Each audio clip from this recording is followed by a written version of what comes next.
What's up, gamers? Pokemon Unite is finally here, and today we get a first look and a first impression on this new Pokemon adventure. Now, I know what you're thinking. What in the world is Pokemon Unite? Well, it seems to be a League of Legends type of game.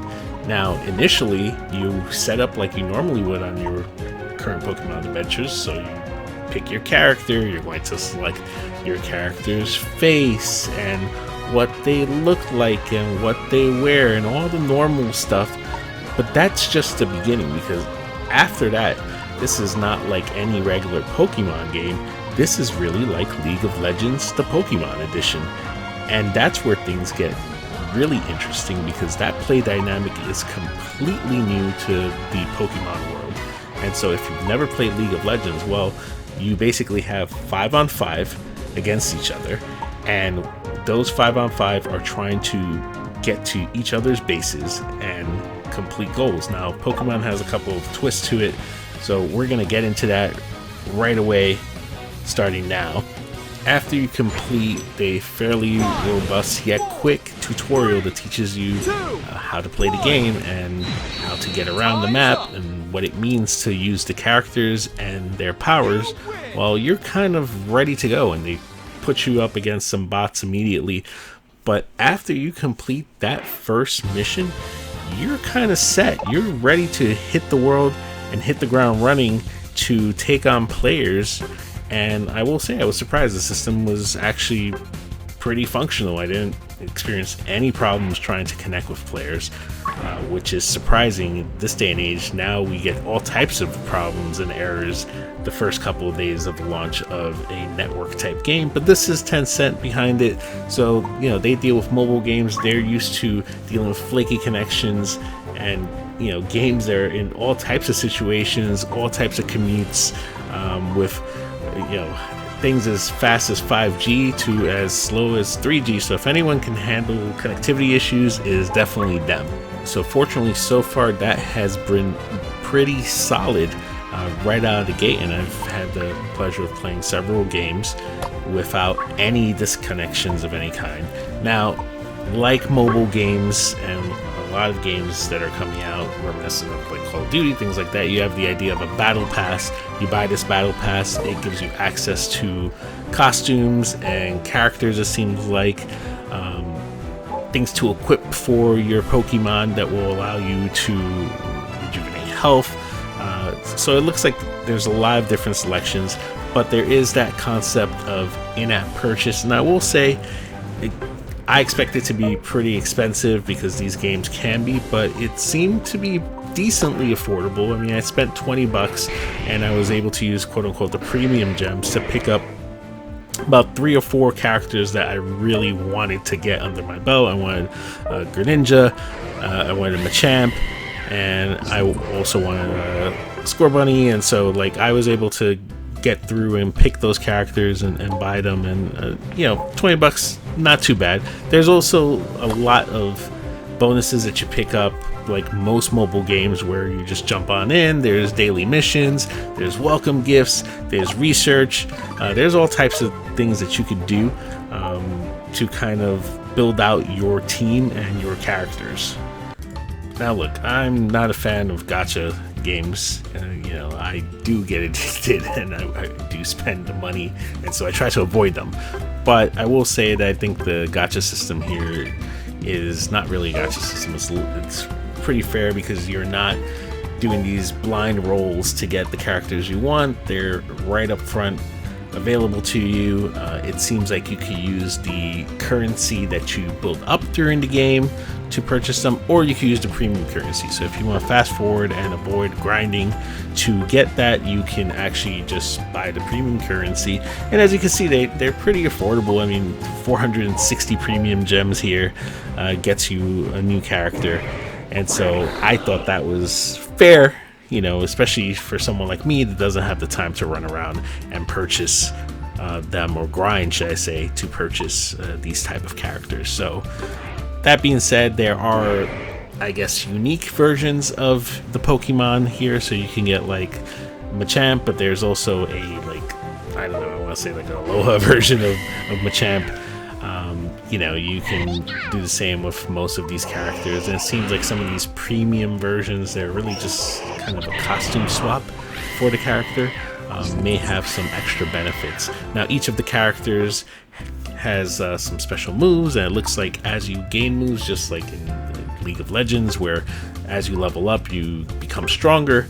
Well, here, instead of just leveling up, you actually evolve the Pokemon to the next levels, which is really awesome to see, and it gives you an incentive to do well on the map and be able to move forward and kind of get your character all the way to the top while you're within a match.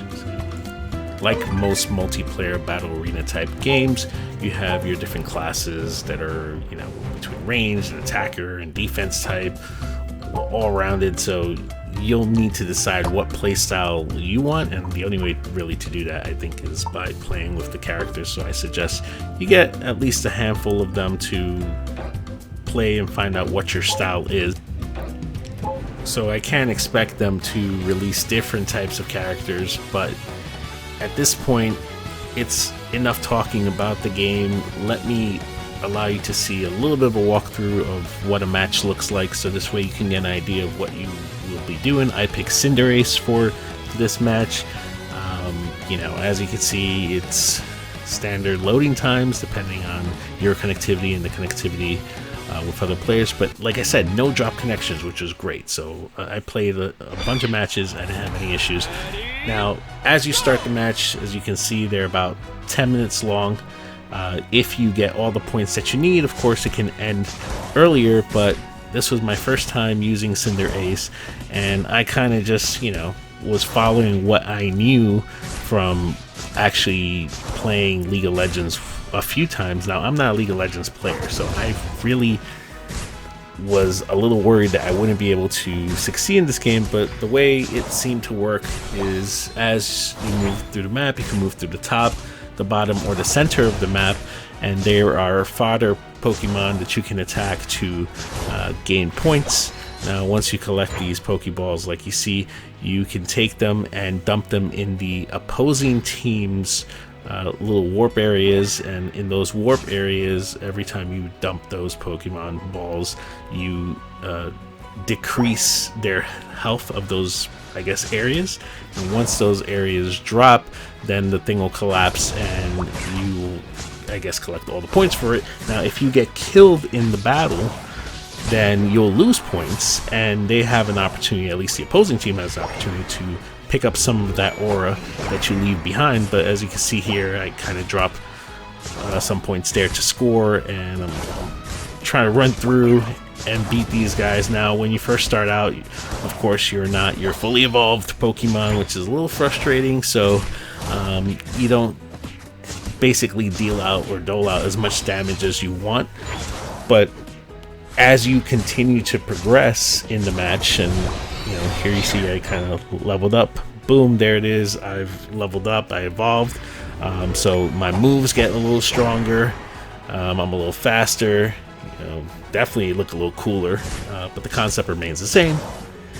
Keep running around, and you know, it's interesting because depending on the part of the map that you're on, especially if you're on the opposing side, you'll slow down significantly in this speed flux zone, and that's going to make things even harder. So you kind of want to avoid those speed flux areas and go around them, so at least you can move at normal speed.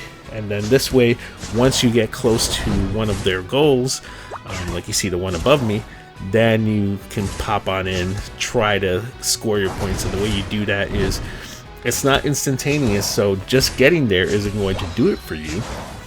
You are actually going to need to stay there for a few seconds, hold that X button, and hope that nobody comes and hits you while you're trying to, you know, dump your points in there, because it will restart the whole event, and you're going to have to battle them, beat them, of course, and then start over again by holding the X button.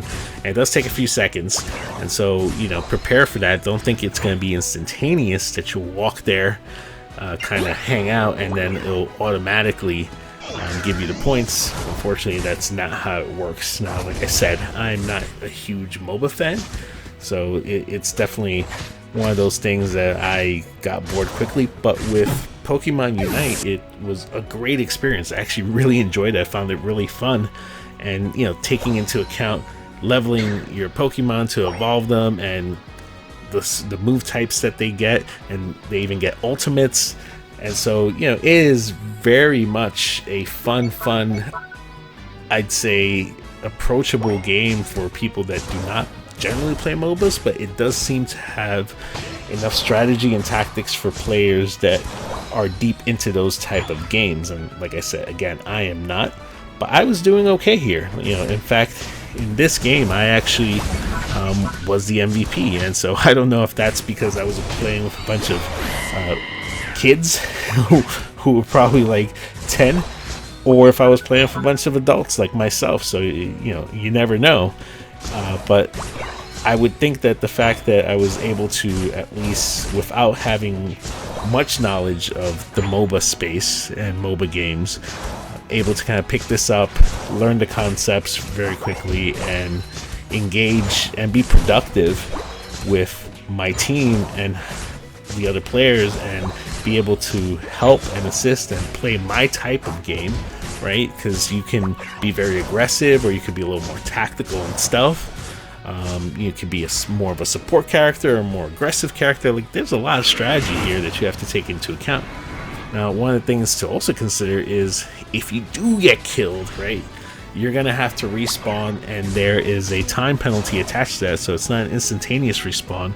And when you do respawn, it's gonna throw you all the way back to the beginning of your side of the map. Now, there is a special jump you could do.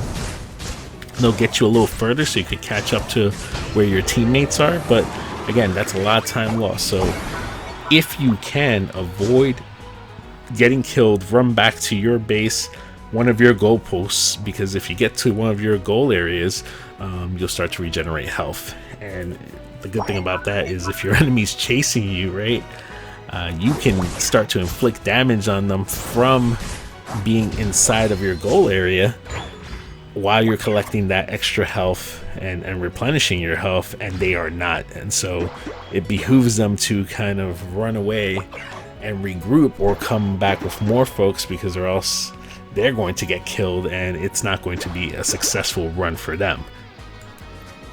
Now, as far as move sets are concerned, from what I saw, it looked like you could change your loadout of what your moveset is depending on, I guess, what you've unlocked. I didn't really get a chance to go deep into that, but there is a lot of strategy that you can put into this depending on your playstyle, and remembering that as you level up, your moves become stronger and other moves become available. So don't ignore the pop-ups, because those are your opportunities when you level up to select new moves to make you stronger, but also to help you with your playstyle and how you like to tackle these type of games. But again, very fun. Had a lot of fun playing this. I was extremely shocked at how well it was made. Now, Tencent's been around for a while. They're definitely familiar in creating games of this nature, and like I said, games that aren't running on the best hardware, games that don't have the best connections. So seeing them put something like this together reminded me very much of how they put together Call of Duty Mobile. Folks were like, I don't know, Call of Duty is such an intensive game, it's such an important IP, people expected that to fail. And as you can see, Call of Duty Mobile is killing it. It is amazing. They took that franchise to the next level on mobile platforms, and to be honest with you, sometimes I prefer playing the mobile version of Call of Duty more than I prefer playing the console version or the PC version.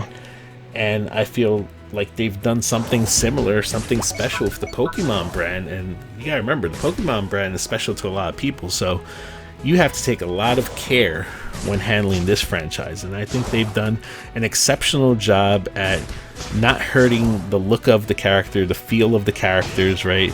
I think each of the Pokemon feels different enough, yet representative of what their character type is like and what their character can do in other games, and how they're represented in the card games as well. that no one should really be offended at anything that's been done here with the Pokemon franchise. And you know, I know me specifically, I love Pokemon, and I was worried about how they would handle this franchise, but they've done an exceptional job so far. You know, I'm very eager to see what the season will bring as they continue to move forward with this. If this is a representation of what's to come, then we're very lucky, because I think we're going to see a lot of great things. I think the Battle Pass is a taste, but I'd love to see, you know, my favorite Pokemon show up. And I would pay whatever needs to be paid to get a Mewtwo in here. And so if that's going to be some type of unique special purchase, sign me up, take my wallet. I'm definitely willing to give it to you at this point. And I think Nintendo, being the stewards of their brand and so protective of their brands, they are going to make sure that no one really destroys this franchise or hurts this franchise. And so that makes me feel a little better, because they keep their first party franchises very close to their heart, and they don't like to see anyone tinker with them and hurt them. And so I think for the most part, even though this is from, you know, a mobile publisher and it's not your typical Pokemon, and it's a spin-off and something that was not really expected, I think the future for Pokemon Unite is going to be great. And just looking at the gameplay here, you can see it just is fun. It's fun, it's easy to pick up, it's easy to understand, and for a MOBA, that's usually very hard, and they did something very special, blending that type of genre with this type of franchise. And so we'll see. It's going to take a while to give a full review of this, but that's my initial review of Pokemon Unite. I hope you guys enjoyed this initial review. Tell me what you think in the comments below. Please subscribe if you like the content we're providing. Hit that notification bell so you're informed of all the great content that we are providing on our channel. And I will see you soon. Be good to one another. Love you all. See you next time.